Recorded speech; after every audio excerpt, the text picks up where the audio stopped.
इस भाग में हम आपको समझाएंगे रिलेटिव क्लाउज। रिलेटिव क्लाउज का मतलब होता है संबंधवाचक उपवाक्य। संबंधवाचक उपवाक्य को हम किस तरह से हल करते हैं, जैसे ये क्वेश्चन है अब, दी बॉय इज जीनियस, लड़का प्रतिभावान है, जीनियस है। आई लिव विथ हिम, मैं उसके साथ रहता हूँ। तो इसको हल करना है, हुम से ये हल होगा। कैसे होगा हल? जैसे मैं यह सबसे पहले क्या है कि नाउन को लिखा जाएगा। नाउन क्या है? दी बॉय। दी बॉय लिख दिया। इसके बाद में क्या करेंगे? जिसके साथ मैं रहता हूँ, ये है ना, आई लिव विथ हिम, मैं उसके साथ रहता हूँ। तो ये क्या होगा कि अब ये क्या कर दिया, दी बॉय लिख दिया। इसके बाद में हम क्या लिखेंगे? ये विथ लिखेंगे, WITH, दी बॉय विथ ये है इसमें, ये विथ होम, जिसके साथ, दी बॉय जिसके साथ, आई लिव जिसके साथ, आई लिव का अर्थ है जिसके साथ मैं रहता हूँ। दी boy with home I live, जिसके साथ मैं रहता हूँ, लड़का जिसके साथ मैं रहता हूँ, इज जीनियस, इज जीनियस। ये हिम हट जाएगा क्योंकि नाउन आ गया, तो अब प्रोनाउन की आवश्यकता हमें नहीं होगी। तो इस प्रकार से इसको हल किया गया। अगर मान लीजिए आप यहाँ दैट लगाते हो, दैट से हल करना चाहते हो, तो विथ यहाँ नहीं आएगा। दी boy that I live with यहाँ आ जाएगा और इज जीनियस हो जाएगा। आगे देखिए, अभी क्या है, Ram is an IAS, Ram IAS है। His father is a clerk, उसका पिता एक कलरक है अर्थात लिपिक है। अब क्या करेंगे, यहाँ लिखेंगे राम। अब नाउन लिखा है हमने, नाउन लिखा है। अब ये क्या है कि ये इसको हटाएंगे यहाँ से, तो ये बनेगा हुज से। किससे बनेगा? हुज से। राम हुज, ये क्या है? संबंधवाचक है। हुज के बाद में नाउन का आना जरूरी है, तो हुज, राम हुज। अब ये एंटीसीडेंट क्या है? राम है। Ram whose, whose father, Ram जिसका पिता, is a clerk, is a clerk, जिसके पिता एक कलरक हैं। Is an IAS, is an IAS। अब इसमें क्या हुआ कि Ram is an IAS, Ram कौन है? IAS है। His father is a clerk, उसके पिताजी कलरक हैं। तो इसको अब जोड़ा किससे जाएगा? हुज से। हुज से जोड़ेंगे तो अब रिलेटिव वर्ड क्या है इसमें हुज है। इसमें रिलेटिव वर्ड हुम था, तो हमने विथ यहाँ से लिया था। और उसके बाद में अब ये क्या है? हुज से जुड़ने वाला, ये संबंधवाचक है। संबंधवाचक के बाद में, हुज के बाद में या हु के बाद में हम क्या करते हैं? हु के बाद में वर्ब यूज़ करते हैं। जैसे अब हुज के बाद में हम नाउन का यूज़ करते हैं। ये ध्यान रखने की बात है। अब इसमें क्या है कि राम हुज फादर, राम जिसके पिताजी, इज ए कलरक, ये क्या है? एक एडिशनल इन्फॉर्मेशन है और ये डिफाइनिंग है। ठीक है ना, डिफाइनिंग है। इसमें इसको नॉन डिफाइन करने की आवश्यकता नहीं होती है। Ram whose father is a clerk, Ram जिसके पिताजी कलरक है, इज एन IAS, वह IAS है। IAS कौन है? राम है। अब ये तो इन्फॉर्मेशन, एडिशनल इन्फॉर्मेशन है कि whose father is a clerk. आगे अब इसमें क्या है कि the building is costly, building जो है, इमारत जो है वो महंगी है। इट इज़ मॉडर्न, ये इमारत जो है वो आधुनिक है यानी मॉडर्न है। अब क्या करना है, इसमें कोई सजीव नहीं है, इसमें बिल्डिंग एक निर्जीव है, तो इसको हल किया जाएगा विथ से। तो दी बिल्डिंग ये लिखना पड़ेगा। नाउन को हम पहले डालते हैं, ये नाउन है। दी building which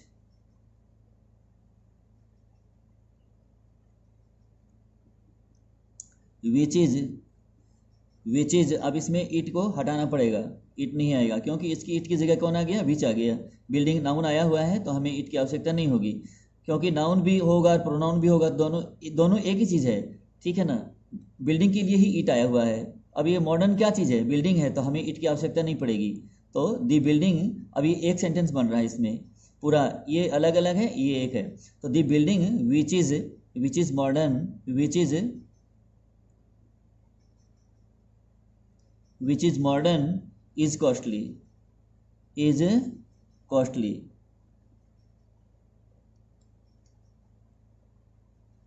the building, building जो है विच इज़ मॉडर्न, जो मॉडर्न है, जो कि मॉडर्न है, मॉडर्न क्या है, अब विच का प्रयोग हम किसके लिए करते हैं, बिल्डिंग के लिए किया गया है यहाँ, और ये विच आता है बिल्कुल निर्जीव चीज़ के लिए, ठीक है ना। इससे पहले आई हुई जो एंटीसीडेंट है वो अगर निर्जीव है तो विच लगाएंगे।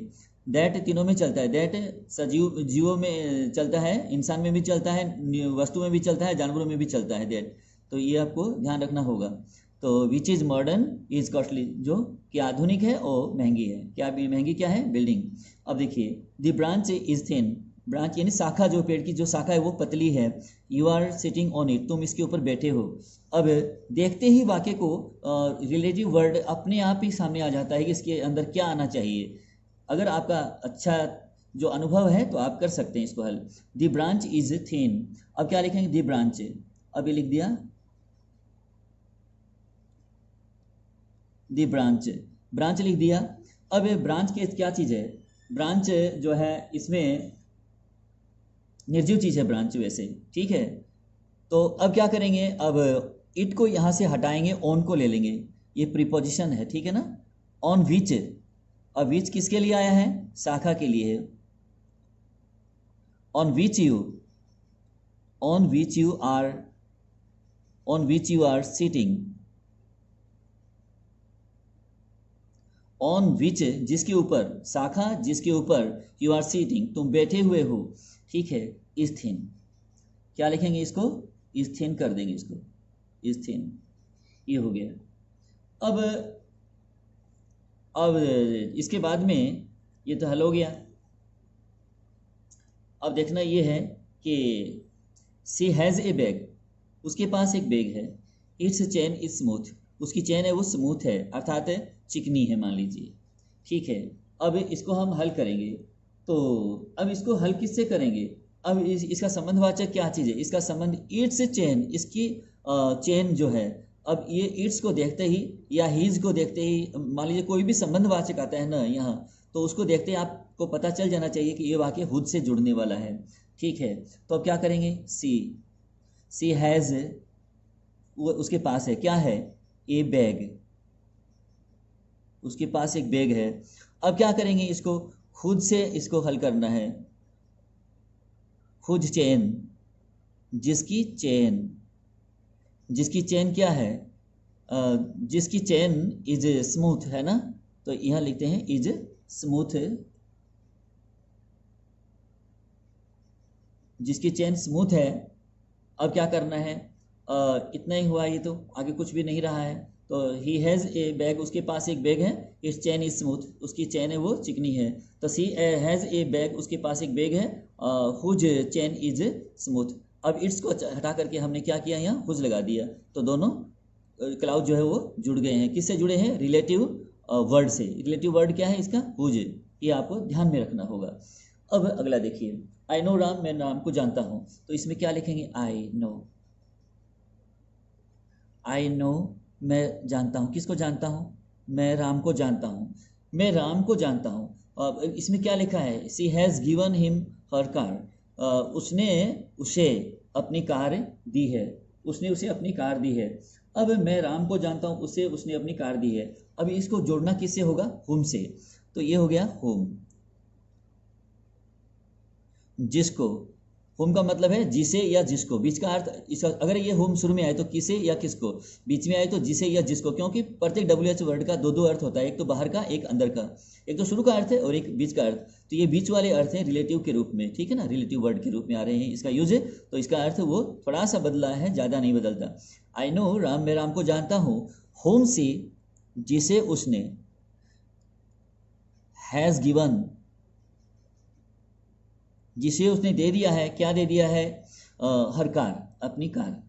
हुम सी हैज़ गिवन हर कार, जिसको उसने अपनी कार दे दी है। अब यहाँ हिम को क्या हुआ, इसको हटाया गया, हिम किसके लिए आया है, राम के लिए आया, तो राम, ये नाम जो नाउन लिख दिया ना, तो फिर प्रोनाउन की आवश्यकता नहीं पड़ेगी। तो आई नो राम हुम सी हैज़ गिवन हर कार, मैं राम को जानता हूँ जिसे उसने अपनी कार दी है। तो यह हल हो गया इसका। अब क्या है कि इसमें यह हल हो गया। अब हमें अगला सेंटेंस देखना है कि आई वेंट टू रामनगर, मैं रामनगर गया। आई स्टेड फॉर ए मंथ, मैं एक महीने तक रहा। अब इसमें क्या चीज़ आपको देखने को मिल रही है, एक रामनगर क्या चीज़, एक जगह है, स्थान है, जो स्थान संबंधी चीज़ है। तो ऐसे को जो स्थान संबंधी है, तो यहाँ स्थान संबंधी प्लेस संबंधी होता है, तो उसको हम वेयर से जोड़ते हैं। तो आई वेंट टू रामनगर ऐसे लिखना होगा। यह देखिए, अब I went to Ramnagar, Ramnagar, मैं रामनगर गया। अब इसको जोड़ना किससे होगा, वेयर से, WHERE, वेयर। वेयर मीनी जहां। अगर वेयर का प्रयोग शुरू में होता है ना प्रश्नवाचक शब्द के रूप में, इंट्रोगेटिव वर्ड के रूप में, तो इसका अर्थ होगा कहां। लेकिन बीच में आए दो सेंटेंस, जो दो क्लाउजों के बीच में अगर आता है तो इसका अर्थ होता है जहां। तो इसका मतलब जहां। आई वेंट टू रामनगर, मैं रामनगर गया। रामनगर क्या चीज, जगह का नाम है, तो रामनगर। वेयर आई, जहां मैं, वेयर आई स्टेड, जहां मैं रुका, ठहरा। Where I stayed for a month, जहां मैं एक महीने तक रहा या ठहरा। तो I went to Ramnagar where I stayed for a month, जहां मैं एक महीने तक रुका या रहा। अब देखना है अंतिम क्लाउज देखना है। आई केम हियर इन विंटर, मैं यहाँ सर्दी में आया। अब इसमें क्या बताया गया, समय का जो है आभास हो रहा है हमें। आई केम हियर, मैं यहाँ आया, विंटर, इन विंटर, सर्दी में आया। It was very cold then, तब बहुत ठंड थी, तब बहुत ठंड थी। अब ये जो है, अब यहाँ जो है किससे ये वाक्य जुड़ेगा, ये जुड़ेगा व्हेन से। तो I came here in winter, I came here in winter, मैं यहाँ सर्दी में आया। मैं यहाँ सर्दी में आया, तो मैं यहाँ सर्दी में आया, तो व्हेन इट वॉज, क्योंकि मौसम के नाम के लिए जो हम इट का प्रयोग करते हैं, तो when it was very very cold, बस इतना ही होगा। देन हट जाएगा, क्योंकि देन के लिए तो व्हेन आ गया ना, तो व्हेन आया तो देन की आवश्यकता नहीं। व्हेन का मतलब जब और देन का मतलब तब, तो तब हट गया और जब आ गया। अब इसमें क्या है कि अब देखिए, अब मान लीजिए हमें अब क्या करना है, जैसे कि अब ये जो सेंटेंस है मान लीजिए, अब राम है, Ram whose father is a clerk is an IAS। ये जो सेंटेंस है, मैं यहाँ डिफाइनिंग और नॉन डिफाइनिंग क्लाउज के बारे में आपको थोड़ा सा बता दूं। अब ये क्या है, अपने आप ये डिफाइनिंग है, ये इसको अब डिफाइनिंग के रूप में देखा जा रहा है, क्योंकि इसमें कोई कोमा नहीं लगाया है। अगर मान लीजिए अब इसको कोई जानता नहीं है, ठीक है ना, इसको कोई जानता नहीं है, अब इसका परिचय इसमें दिया गया है, एडिशनल इन्फॉर्मेशन इसमें है, whose father is a clerk. अब पिताजी का जो है इसमें जो विशेषता इसमें दिखा, ये बतला करके एडिशनल इन्फॉर्मेशन इसमें दे करके हमने राम का परिचय दिया, ठीक है ना। अब क्या करेंगे, ये तो हो गया डिफाइनिंग में। नॉन डिफाइनिंग क्लाउज हमें अगर दिखाना होता है ना, तो क्या करेंगे कि अब यहाँ कोमा लगा देंगे। तो मतलब राम को, अब फिर राम को कौन नहीं जानता, ये मतलब हो जाएगा, राम को कौन नहीं जानता, सभी लोग जानते हैं, क्योंकि वो तो एक IAS है और फिर पिताजी उसका जो कलरक है। अब अगर मान लीजिए नॉन डिफाइनिंग करना हो, तो हम यहाँ क्या करेंगे, यहाँ कोमा लगा देंगे, रिलेटिव वर्ड के ठीक पहले लगाएंगे और यहाँ लगा देंगे कोमा। तो ये रिलेटिव वर्ड के शुरू में यहाँ कोमा लगाएंगे, नाउन के बाद, और रिलेटिव वर्ड जहाँ से शुरू होता है वहाँ ये कोमा लगाएंगे। और यहाँ ये जो यहाँ खत्म हुआ है, whose father is a clerk, यहाँ खत्म हुआ ये, तो इतना ही ये एडिशनल इन्फॉर्मेशन था और यहाँ कोमा लगा दिया। तो इसे कहते हैं नॉन डिफाइनिंग क्लाउज। तो ये नॉन डिफाइनिंग क्लाउज भी हो गया। डिफाइनिंग क्लाउज में हमें कुछ लगाना नहीं पड़ता है, वो जिसको सभी लोग जानते नहीं है, तो उसको पूरा लिखना पड़ेगा, उसके एडिशनल इन्फॉर्मेशन देना पड़ेगा, वहाँ कोमा नहीं लगेगा। तो डिफाइनिंग हो गया। नॉन डिफाइनिंग कोमा लगाएंगे तो वो नॉन डिफाइनिंग हो गया, यानी उसको कौन नहीं जानता, सभी लोग जानते हैं, तो उसको कोमा देना पड़ेगा, ठीक है। तो इस प्रकार से आपको समझ में आ गया सारे सेंटेंस जो क्लाउज के हैं, रिलेटिव क्लाउज से संबंधित आज का जो ये थे वाक्य आपको समझ में आ गए हैं। तो लाइक कीजिएगा वीडियो को, अधिक से अधिक शेयर भी कीजिएगा। Thank you.